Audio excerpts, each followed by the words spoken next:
7 टिकटों में से 6 लोकसभा सीटों पर बीजेपी की हार निश्चित हो चुकी है। बीजेपी ने राजस्थान की 15 सीटों पर जल्दबाजी में टिकट तो दे दिया, लेकिन अब 6 सीटों पर बीजेपी बुरी तरह से फंस चुकी है, जिनमें सबसे पहले सीट है नागौर लोकसभा सीट।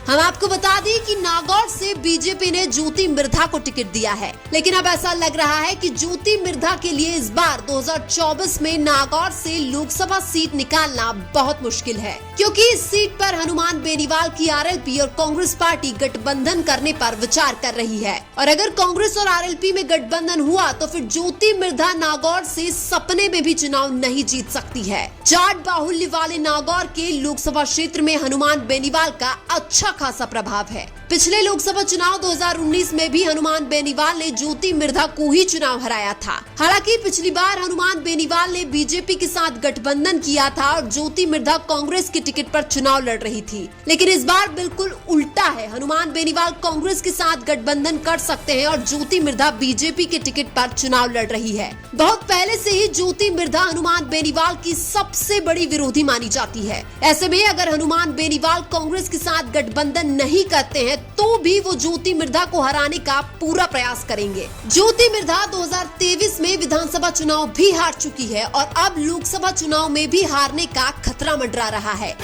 इसके बाद आती है बांसवाड़ा लोकसभा सीट। हम आपको बता दें, बांसवाड़ा की लोकसभा सीट वर्तमान में एसटी यानी अनुसूचित जनजाति की रिजर्व सीट है। बांसवाड़ा की लोकसभा सीट से बीजेपी ने कांग्रेस छोड़कर बीजेपी में शामिल होने वाले महेंद्रजीत सिंह मालवीय को टिकट दिया है, लेकिन हम आपको बता दें कि बांसवाड़ा लोकसभा क्षेत्र में आदिवासियों का सबसे ज्यादा प्रभाव है और इसीलिए भारत आदिवासी पार्टी बांसवाड़ा में या तो कांग्रेस से गठबंधन करेगी या फिर अपने अलग उम्मीदवार मैदान में उतारेगी। बांसवाड़ा लोकसभा क्षेत्र के आदिवासी किसी भी हालत में इस बार बीजेपी को वोट नहीं देने वाले हैं। ऐसे में इस बार 2024 में भारत आदिवासी पार्टी का उम्मीदवार ही बांसवाड़ा की लोकसभा सीट से चुनाव जीतने वाला है। ऐसे में यह माना जा रहा है कि कांग्रेस छोड़कर बीजेपी में जाने वाले महेंद्रजीत सिंह मालवीय 2024 का लोकसभा चुनाव हारने वाले हैं।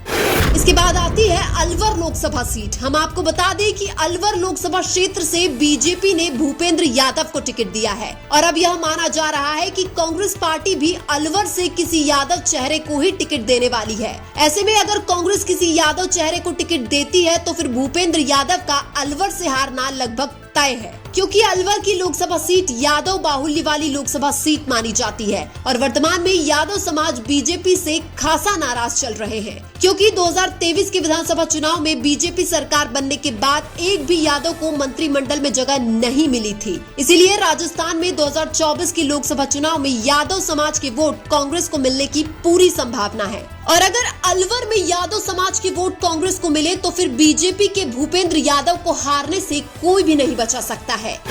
इसके बाद आती है जोधपुर लोकसभा सीट। हम आपको बता दें कि जोधपुर से बीजेपी ने जल शक्ति मंत्री गजेंद्र सिंह शेखावत को टिकट दिया है। गजेंद्र सिंह शेखावत ने पिछले चुनाव में अशोक गहलोत के बेटे वैभव गहलोत को चुनाव हराया था, लेकिन इस बार खुद अशोक गहलोत भी गजेंद्र सिंह शेखावत के सामने जोधपुर से लोकसभा का चुनाव लड़ सकते हैं। जोधपुर में अशोक गहलोत और गजेंद्र सिंह शेखावत एक दूसरे के सबसे बड़े विरोधी माने जाते हैं और जोधपुर की जनता भी इस बार गजेंद्र सिंह शेखावत से नाराज चल रही है। इसीलिए अगर अशोक गहलोत या वैभव गहलोत कांग्रेस की टिकट पर चुनाव लड़े तो इस बार गजेंद्र सिंह शेखावत की हार निश्चित है।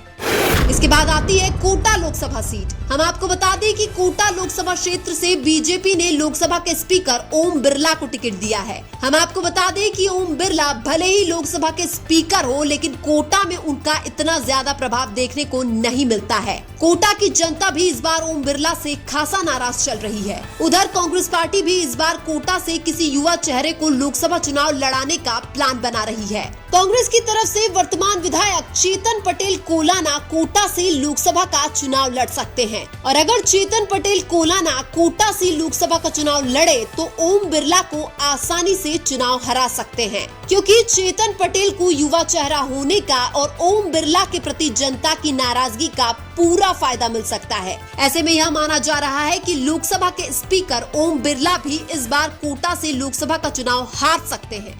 इसके बाद आती है चित्तौड़गढ़ लोकसभा लोकसभा सीट। हम आपको बता दें कि बीजेपी ने चित्तौड़गढ़ लोकसभा सीट से प्रदेश अध्यक्ष सीपी जोशी को टिकट दिया है, लेकिन चित्तौड़गढ़ में सीपी जोशी के खिलाफ भीतरघात की आशंका है, क्योंकि सीपी जोशी के ऊपर विधानसभा चुनाव में विधायक चंद्रभान सिंह आक्या का चित्तौड़गढ़ विधानसभा सीट से टिकट काटने का आरोप है। 2023 के विधानसभा चुनाव में टिकट काटने के बाद चंद्रभान सिंह आक्या निर्दलीय चुनाव लड़कर विधायक बने थे। चंद्रभान सिंह आक्या राजपूत समाज से ताल्लुक रखते हैं और राजपूत समाज सीपी जोशी से वर्तमान में बेहद नाराज है। इसलिए 2024 में सीपी जोशी को राजपूत समाज के वोट मिलने की संभावना बिल्कुल कम है। इसलिए यह माना जा रहा है कि 2024 में सीपी जोशी चित्तौड़गढ़ से लोकसभा का चुनाव हार सकते हैं।